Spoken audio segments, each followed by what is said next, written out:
falar um pouco como foi o fim de semana do Standard, porque foi um fim de semana bem movimentado. Eu queria falar sobre várias listas, lembrando que as listas, para você que está vendo o vídeo, elas estão disponíveis na descrição do vídeo, tá?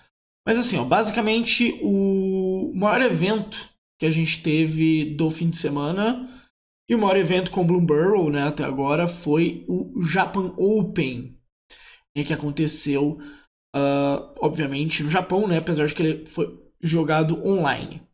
Esse evento, ele é bem tradicional lá, tá? Ele acontece sempre que sai uma edição nova, algumas semanas depois que sai. Às vezes ele é jogado no tabletop, normalmente quando ele coincide com algum regional. Daí ele vira um evento paralelo. Mas quando não coincide, ele é online mesmo. E normalmente dá bastante gente. Deixa eu ver se consigo o número exato de quantas pessoas a gente está jogando aqui. Então a gente tinha 462 pessoas. Normalmente é nessa média. Perto das 500 pessoas jogando, assim. É um evento bem popular, né? É sempre bom lembrar, o Standard é muito popular no Japão, muito mesmo. É o formato mais popular lá. Então faz sentido a cada 3 meses, basicamente, ter um evento desse tipo. E os resultados desse evento são muito importantes pra gente entender tudo o que aconteceu no fim de semana. Porque assim, ele é um evento de 3 dias, então ele tem uma primeira... O primeiro dia tem as 9 rodadas, depois tem top 64, 32, 16, top 8, top 4 e final. Então, tipo, a galera... E ele acontece de madrugada, né? Quando a gente pensa pros horários do ocidente. Então a galera, tipo, na sexta-feira já tava de olho nas listas, e essas listas vão influenciar muito os 4 challenges que a gente teve no fim de semana. O vencedor desse evento foi o Boros Midrange, e zero novidade que na sexta-feira a gente teve um Boros aparecendo aqui também, né, no challenge. O Boros, ele parte de 2 conceitos básicos. Ele é um deck de fichas, conceito assim mais simples mesmo, você que jogou no Standard de Battle for Zendikar, um GW Tokens, é aquilo lá, tá? Inclusive, tem uma carta muito importante que é Caretaker Talent, que é uma carta incrível nesse deck. Você vai comprar muita carta e uma hora essa carta vai conseguir, inclusive, vencer o jogo. Então, quando a gente pensa, né, que Caretaker junto com Forja de Urabrask, né, faz um combinho aqui pra você ficar comprando muita coisa. E é um deck que usa muito bem Falta Import, né, porque você também consegue fazer token no passe, aí dá draw com Caretaker, ou sacrifica o token da Forja e por aí vai. Então, assim, é um deck... Ele não necessariamente apareceu nesse evento, né, ele já aparecia antes, mas ele apareceu com uma lista mais redondinha e tal para esse evento. Tá? Então espere enfrentar ele na sua ranqueada. Você que joga no Magic Online, espere enfrentar nas ligas também esse deck. É um deck...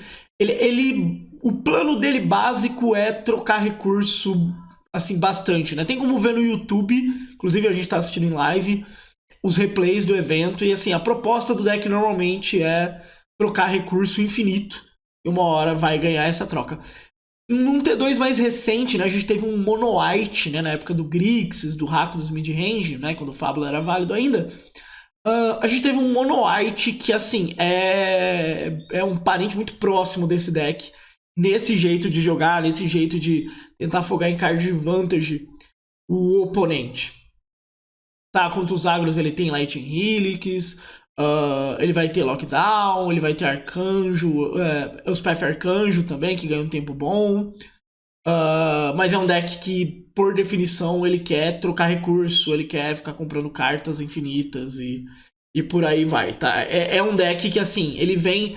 a gente vai notar, vendo todas as listas aqui, que a gente vive um momento muito curioso do Standard, onde ou você tem decks que são hiper agressivos, que é o Lagartos. O Lagartos teve um fim de semana muito bom, tá? Teve alguns top 8s de lagartos. Nesse teve, nesse não teve.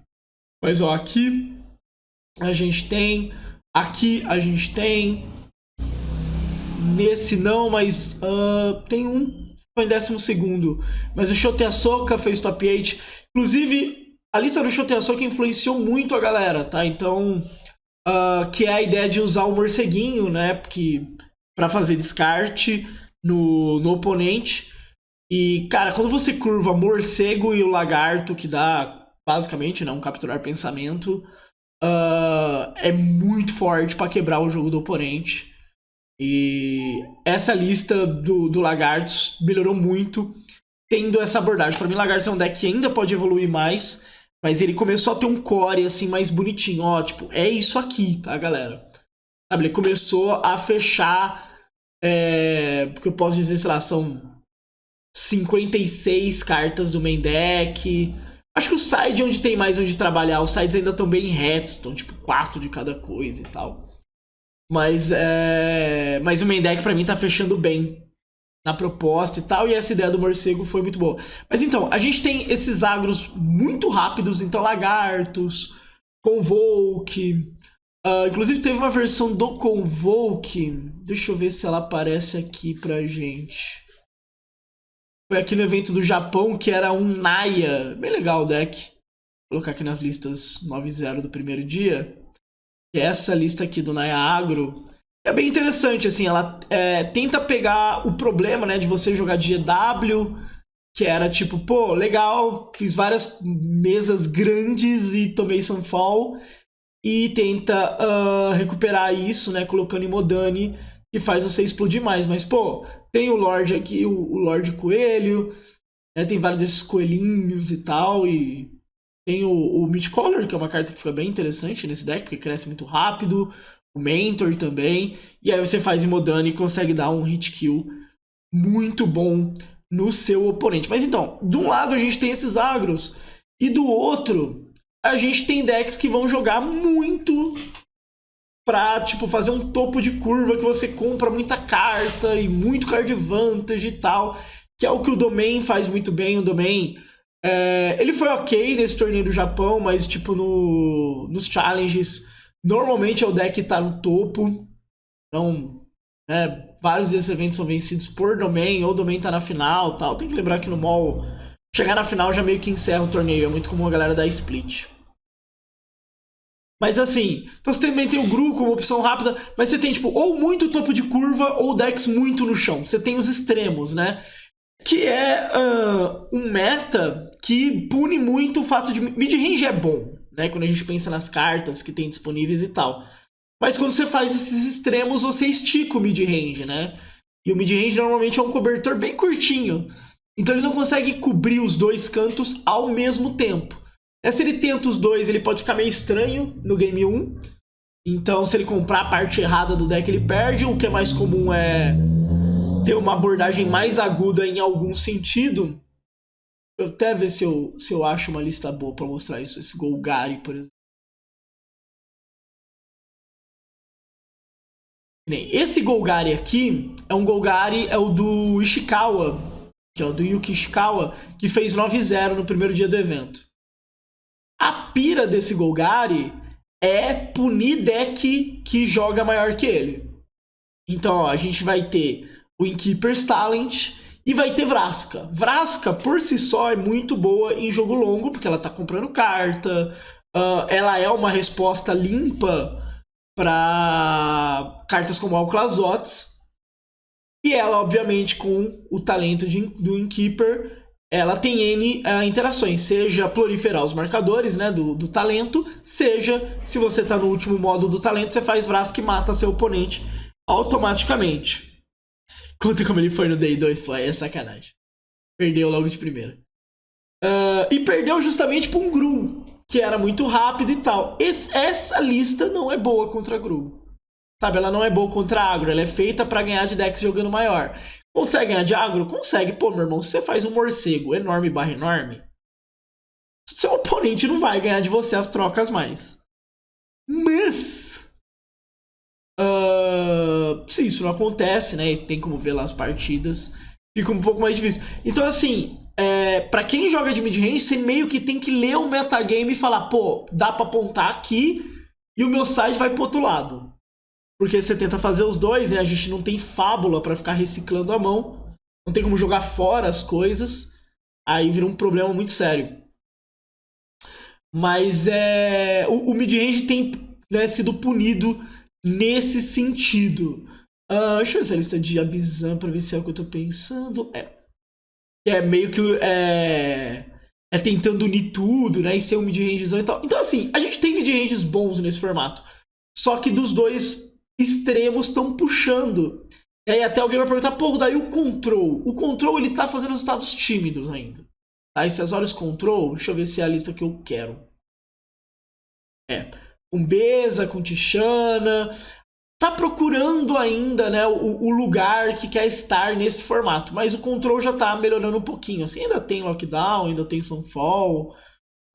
Tem 3 Steps Ahead, que é uma carta muito, muito boa. Mas acho que o grande ponto desse Standard, quando a gente vê todos esses eventos... esse aqui do Japão é um ótimo exemplo. Então, Boros Midrange, é um deck de topo. Azorius Mentor, assim como esse Azorius Convoke, são decks fora do que tá acontecendo no formato, tá? Porque são decks mais tempo. O grande ponto é que não tem tantos decks tempo para punir ganância. Então os decks estão ou indo muito para cima ou muito para baixo, justamente para fugir dos decks que estão indo para cima. O tempo, ele em tese é para punir os decks que estão indo muito para cima, sabe? Esse Azorius Mentor, esse deck aqui, né? Esse Azorius Convoke, no Convoke não tem nada, mas tudo bem, vamos fingir que tá tudo certo. Então, falta esse tipo de deck. O B seria um candidato a isso também. Mas tanto o W quanto o B são decks que sofrem contra decks agressivos. Tá? O W até consegue ganhar, às vezes ele faz um bicho enorme, ele faz o Serafim de Aço, dá lifelink, e aí começa a racear o oponente, mas o B sofre um pouco. E isso pode explicar porque a gente não tem decks punindo, né? O auge do B mid-range foi no começo do ano, quando ele pegou o Temur, que era um deck muito ganancioso, além do próprio Ramp, puniu esses decks muito pesado. E ele até ganhou coisas novas, né? O deck ganhou o Mockingbird, que tá nessa lista, ganhou o bichinho, né? O passarinho que dá Hexproof quando entra e tal. Então tem peças muito interessantes. Porém, ter perdido Path of Peril tá doendo bastante. Então, tipo, é um meta muito complicado nesse sentido. Mas então, a gente tem aqui, ó, Boros, Azorius Mentor, esse Abzan Ramp. É um deck bem interessante, vou mandar a real, assim, ele parece muito mais um mid-rangezão que por acaso rampa e tem a trash e tal, mas é um deck bem legal. Simono Red Prowler foi muito bem, Azorius Control, Hack dos Agros, Chutei a Soca, um Hack dos Lagartos, Jeskai Convoke, é o Convoke, né, daí usando Serena e Domain Ramp. Então, assim, a gente tem como padrão muito essa linha de ou você vai muito pra cima ou muito pra baixo. É o que tá marcando o metagame. E me parece uma tendência, ao menos, que os decks tempo achem o seu lugar. As Azorius Mentor voltar a fazer resultado pode ser um caminho para isso. O Ramudá apareceu a primeira vez, né? O brasileiro Ramudá apareceu pela primeira vez com esse deck. No challenge seguinte, a gente já viu o Duke 12 jogando com ele também, né? O Duke é um cara que gosta de jogar com decks assim. Mas, assim, ainda tá muito tímida a presença desses decks para esse metagame, tá? Se eu fosse jogar um evento agora, do que eu deveria jogar? Cara, eu acho o Ramp uma escolha muito segura. Eu acho os agros que eu citei, né? Pô, Boros Convoke, hoje Sky Convoke, RG, Lagarto está se mostrando um deck muito bom. Apesar do que eu falei, eu acho que o side tem que ser um pouco mais bem trabalhado. Esse Boros Tokens parece muito bom também. E claro que vai ter alguém assim, pô, então os mid-ranges com preto não tem como tal? Tem, mas você tem que saber o que você vai enfrentar. Mid-range, quando ele sabe o ambiente que ele tá pegando, ele fica muito feliz, porque ele sabe as armas que ele precisa levar. Então, pô, vou jogar de BG, eu vou pegar um ambiente muito agressivo, jogar com talento não é tão incrível assim. mas jogar uma lista mais pra trás, com Sheldred, com Alclazots, com Command Gix de main deck, é muito bom. Ah, eu vou pegar um meta mais lento e tal. Talento é muito bom, dá pra jogar Morcego e Lagarto também, que é muito bom. E dá pra você subir essa curva e ser muito agressivo. Então, assim, eu acho que o grande problema do mid-range é que ele ainda não sabe exatamente pra onde é que ele vai nesse metagame. E isso que tá complicando. Inclusive, né, óbvio, semana que vem começa CLM, final desse mês a gente tem o Story Championship, né, que obrigatoriamente é Standard, e aí gera uma dúvida também, porra, tá em cima, e aí o que eu monto? Sinceramente, do fundo do meu coração, eu vou te falar o que eu falei para pessoas que fizeram essa pergunta. Monta o que você gosta. Simples. Tá? O Standard realmente tá nesse momento. Eu acho que, tipo, todos os decks que eu citei aqui tem chance de fazer algo. É claro que tem decks que vão pedir um pouco mais de trabalho, que tá o caso dos mid-range, tá o caso do Dex Tempo. Mas assim, você vai lá e adapta. Você conseguir adaptar alguma coisa no metagame, informação tá um bem muito valioso, né? Pelo pedra, papel e tesoura que a gente estava tendo no formato, era pra... Tempo tá aparecendo já, mas tá muito tímido ainda porque é difícil jogar contra... Lagarto é um deck muito rápido, Convoke é um deck muito rápido, RG é um deck muito rápido, tá? Convoke e RG são decks que existem no Pioneer. Tá? Pra gente falar do nível de velocidade, sabe? Peças importantes estão no T2.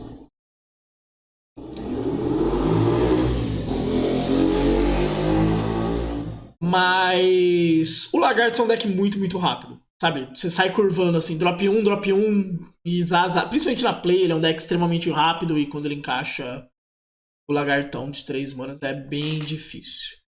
Então, assim, eu diria que tá bem aberto nesse sentido. Tanto conhecimento fica algo muito importante, os pairings ficam algo importante, quanto player diff, sabe? Você jogar bem fica algo muito importante. Eu devo lançar conteúdo sobre T2, falando, né, conteúdo mais técnico e tal. Eu gosto de jogar de mid-range, mas eu sou o primeiro a assumir que tá difícil. Apesar de que talvez uma linha pra gente montar bons decks mid-range seja muito próximo do BG do Ishikawa, né? Que é um deck que ele faz um over the top muito forte no G1, ele tava pelo jeito esperando um metagame pra isso. Então ele faz assim, muito, muito over the top. Então tem Liliana, tem Vraska, que são cartas que assim, quando o talento tá no último ponto, você faz Planeswalker estoura, e isso é bizarro. Mas né, você tem esse acima. E assim, contra a ramp, pós-side, esse deck, ele chega a tirar um monte de drop 2, coloca Nissa pra dentro, coloca mais Liliana, coloca um monte de resposta como encantamento, porque o ramp e alguns decks desses over the top sofrem pra tirar Planeswalker com facilidade. Tem poucas cartas que fazem isso, às vezes dependem realmente de fazer um encantamento e tal, e aí você lida bem. É um plano bem sólido. E é um deck também que, assim, no pós-side, daí, pô, contra agro, ele vai trazer Miasma, ele vai trazer Command Gix, ele pode trazer Freelback, ele pode trazer um Tira Sunder, pode trazer um monte de coisa. É um plano também, sabe? Você ficar agudo em um dos seus planos. Então, o Orzhov, por exemplo, normalmente o G1 dele é muito agudo em ganhar de agro. Mas no pós-side você pode trazer Lash, você pode trazer Kaia, você pode jogar muito pra cima. Mas assim, pra mim o formato tá muito longe. É um formato extremamente longe, assim, de a gente bater martelo e falar, é isso aqui. O formato tem muita coisa pra trabalhar no geral. Miasma foi coroado o rei dos -2 globais? Não, tem um outro que exila, que é bom também. É que como essa lista é de BG, o Miasma acaba ficando melhor, né? Porque você aproveita o fato de colocar marcador. Mas outras listas eu vi usando outras coisas. Mas assim, todos esses decks sentem bastante falta de Path of Peril. Bastante mesmo. Apesar de serem bons decks. Mas assim, quando a gente vai vendo, tem muito deck fazendo over the top. E às vezes, é até uma situação muito engraçada, o over the top não quer dizer coisas mais pesadas. Por exemplo, esse deck do Cabeça de Bolo, que é um deck que ele estava jogando antes da rotação, já, ele é um deck que faz over the top, porque ele fica gerando valor, vai pro céu gerando valor. Ele não é tão bom assim contra deck agro. ele pode sofrer contra deck agro. Tanto que ele vai ter Beza, ele vai ter Malicious Eclipse, vai ter Loran, vai ter Spring. Então é um over the top, por assim dizer. Tem como montar uma lista de BG Crimes faz sentido no formato? Tem o sentimento que consegue fazer o lockout funcionar, parece que o over the top fica mais fácil. O BG Crimes é um deck de over the top. É um deck pra você jogar mirando na lua mesmo. Porque ele quer rampar, ele quer ter muita mana pra fazer jogadas muito grandes. É um deck que consegue usar Breach. Breach é uma carta de over the top. Sabe, Breach é pra você pegar o domain e moer ele. Porque no primeiro Breach, se eu que achar trash, o seu oponente vai ficar bem chateado. Não tem. Eu lembro que eu testei um pouco de Breach na live, mas o que eu não gostei é que eu tava pegando muita coisa rápida e ali ele é muito ruim. Mas ele é um deck que faz um over the top muito bem. Sidmir Reanimator aqui, que tem uma galera... Apareceu no Japão e apareceu em alguns outros eventos aqui também. Puro over the top. Assim, por um lado, esses over the top são todos decks que eu olho e falo assim, cara, Tishana só nesse deck, tá ligado? Porra, 2 Tishana bem encaixadas, acabou o pagode. Por outro lado, eu olho pro Lagarto, eu olho pra Tishana e falo, Então... ainda vai ter que achar algum deck, né, que una todas as tribos, como foi o Norvana. Mas, enquanto isso, está um ambiente, sim, muito, muito bom. É um ambiente muito rápido no seu desenvolvimento. Mas que eu acho que ainda vai fazer mais e mais e mais e mais coisas. Eu acho que está muito perto de achar um tempo. Para mim, Lagartos tem que arrumar o side, mas já está bem interessante. Eu acho que os mid-ranges conseguem achar o seu lugar quando o formato der uma sentada. O W-Control tá mostrando que quer existir. Então pode aparecer alguma coisa. Detalhe, é um deck que usa muito bem Tishana. Essa é uma curiosidade dele. E tem muita carta que ainda não tá jogando que eu acho que é boa também. Então o Cisne é uma carta que eu cito muito.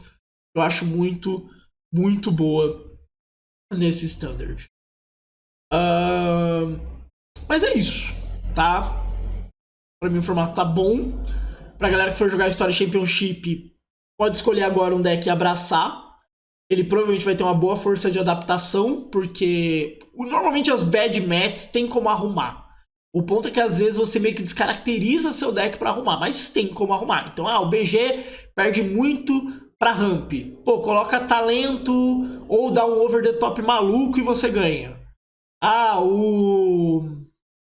O W-Control perde muito pra Convoke. Pô, aumenta Lockdown, tenta usar True.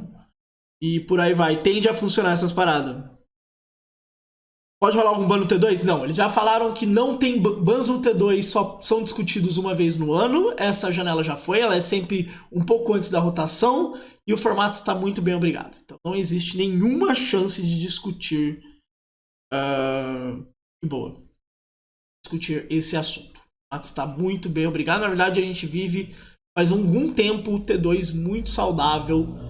Só tem suas dificuldades, né? Lembrando, dia 20 sai Noctumbra, e dia 20 de setembro, e dia 15 de novembro sai Foundations, que são importantes também no formato. Mas por enquanto estamos indo muito bem. Obrigado. Lembrando, no Apoia-se. Tá? Você que não conhece o Apoia-se, está vendo o vídeo, na descrição tem link do Apoia-se, vai ter conteúdo, tem Standard para você pegar essa saga de Urza que vale um bom dinheirinho no Story Championship. Então é isso, um beijo e até mais.